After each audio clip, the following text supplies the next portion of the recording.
ظاہر ہے کہ مطمئن ہے کہ کوئی خبر نہیں ہے، کوئی خطر نہیں ہے، لیکن جنہیں ہے وہ متوجہ ہیں۔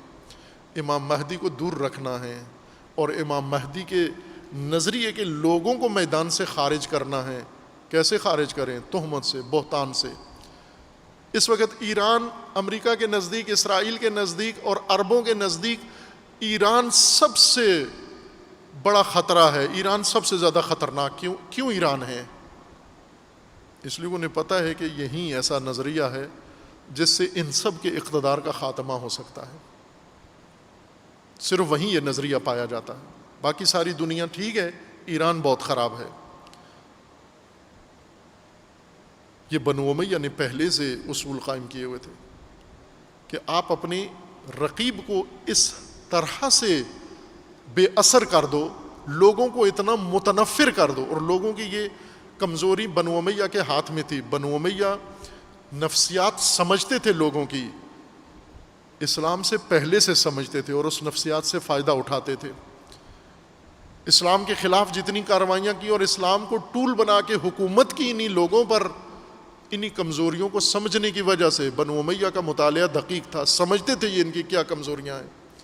یہ عقل استعمال نہیں کرتے، یہ ذہن استعمال نہیں کرتے، یہ کھوپڑی استعمال نہیں کرتے، یہ جو سنتے ہیں اسے مان لیتے ہیں، جو سنتے ہیں۔ بنو امیہ کے دور کے بہت سارے واقعات ہیں، جو سنتے ہیں یہ مان لیتے ہیں۔ دن کے وقت اگر انہیں کہا جائے رات ہے، یہ سن لیں، دن کے وقت لوگ سن لیں کہ رات ہے، یہ کہہ دیتے ہیں رات ہے۔ رات کے وقت اگر سن لیں کہ دن ہے، یہ کہتے ہیں دن ہے۔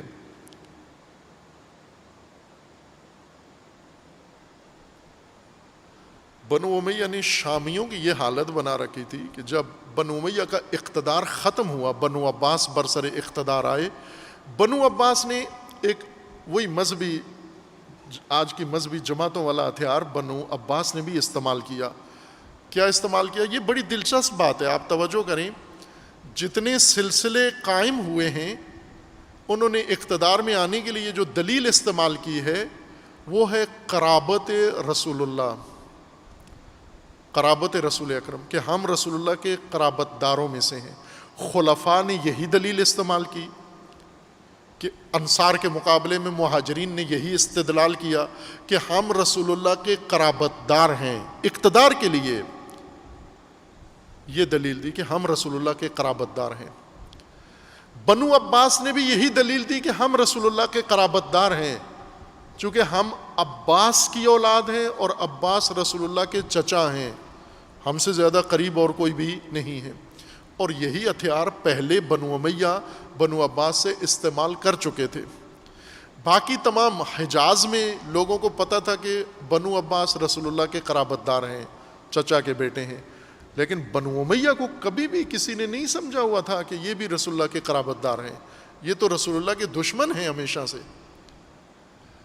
شام میں جب بنو عباس کا اقتدار قائم ہوا اور شام پر بنو عباس کا قبضہ ہوا، اور بنو عباس کا یہ نعرہ اور بنو عباس کی یہ دلیل، بنو عباس کے جو خطیب تھے انہوں نے جا کر ممبروں پہ جمعے پہ خطبہ دیا کہ لوگوں شکر خدا کرو، وہ خاندان اب آپ پر حکومت کرنے آ گیا ہے جو رسول اللہ کا قرابت دار ہے۔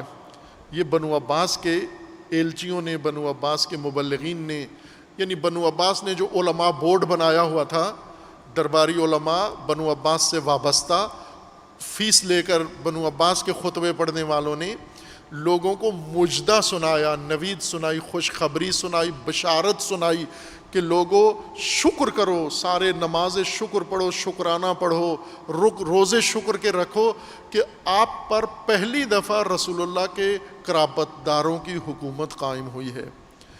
شام کے لوگوں کو بہت تعجب ہوا، بڑی حیرت کے ساتھ شامیوں نے ان لوگوں سے کہا کہ یہ کیا کہہ رہے ہو تم، یہ اتنا بڑا جھوٹ کیوں بول رہے ہو کہ رسول اللہ کے قرابت دار بنو عباس ہیں؟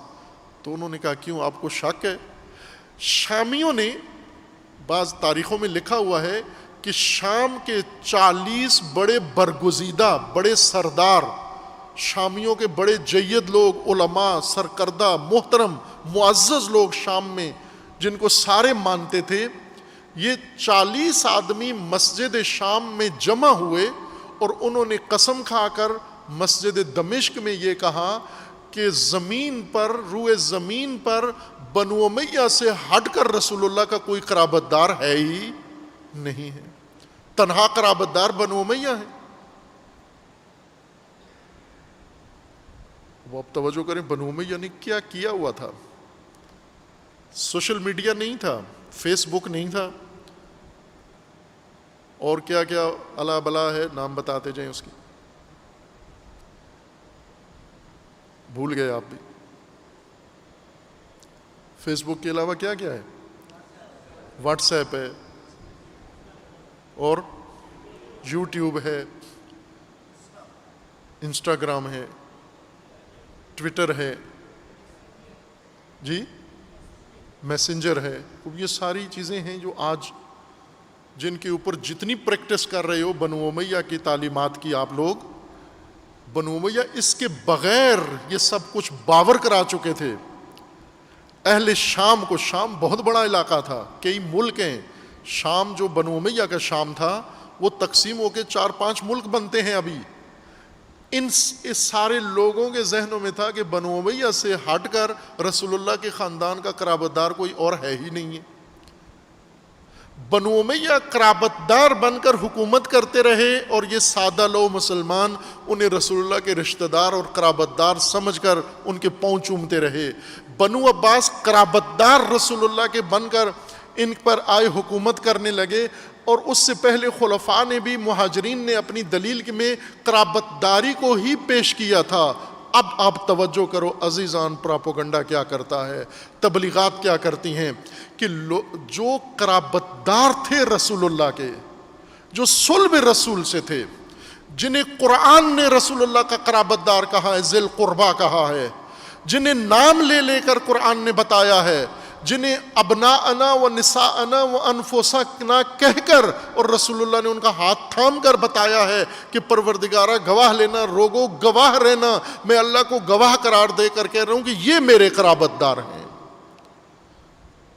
وہ قرابت دار ہو گئے ہیں شقاق، اہل شقاق، غدار، دشمن،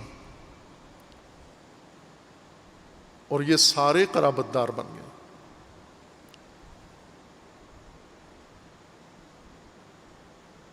یہ کس طرح انہوں نے کیا یہ کام؟ ایک واقعہ میں ان دونوں کتابوں میں الغارات اور مروج الذہب، یہ دونوں علماء سے تقاضا کیا کریں عزیزان من، حق بنتا ہے آپ کا۔ یہ میں پہلے بھی یہ مثالیں دے چکا ہوں کہ اگر آپ بچے کو اسکول بھیجتے ہیں اور اسکول میں آپ کا بچہ پڑھ رہا ہے، مختلف مضامین پڑھتا ہے، وہاں میتھ پڑھتا ہے، وہاں انگلش پڑھتا ہے، وہاں پر فزکس پڑھتا ہے، کیمسٹری پڑھتا ہے، اور دیگر مضامین جو نصاب کے اندر ہوتے ہیں، اگر ہر مضمون کا استاد آئے آپ کے بچے کو آ کر میتھ کے پیریڈ میں قصے سنائے، کہانیاں سنائے، اور واٹس ایپ کے جوک سنائے، انگلش کے پیریڈ میں جوک سنائے، فلاں پیریڈ میں یہی ان کے ساتھ عمل جاری رکھے، تو آپ چپ بیٹھو گے؟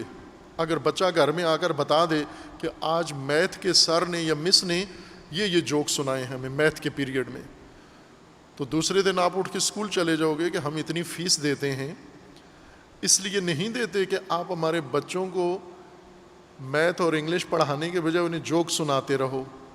عزیزان، وہاں پر تو فوراً بول پڑتے ہو کہ ہم نے بچے تعلیم کے لیے بھیجے ہیں، کہانیوں کے لیے نہیں بھیجے۔ فوراً دوسرے دن بچے کا امتحان کمزور ہوتا ہے، رزلٹ کمزور ہوتا ہے، نمبر کم آتے ہیں، آپ فوراً چڑھائی کرتے ہو اسکولوں کے اوپر جا کر کے بچوں کی تعلیم کیوں صحیح نہیں ہو رہی۔ اب یہی کام اہل منبر کے ساتھ کیوں نہیں کرتے؟ ان کو کیوں نہیں کہتے کہ ہمیں دین کا نصاب پڑھاؤ، ہمیں کسی کہانیوں پہ نہ ٹرکاؤ؟ یہ کیسی کلاس ہے آپ کی کہ آپ 70 سال سے اس ملت کو دین سکھا رہے ہو، دین کی ابجد سے بھی ابھی آشنا نہیں ہے، دین کی ابتدائی سے بھی آشنا نہیں ہے؟ تم کیا کر رہے ہو 70 سال سے یہاں پر؟ ان سے کہیں آپ کو بتائیں یہ ساری چیزیں۔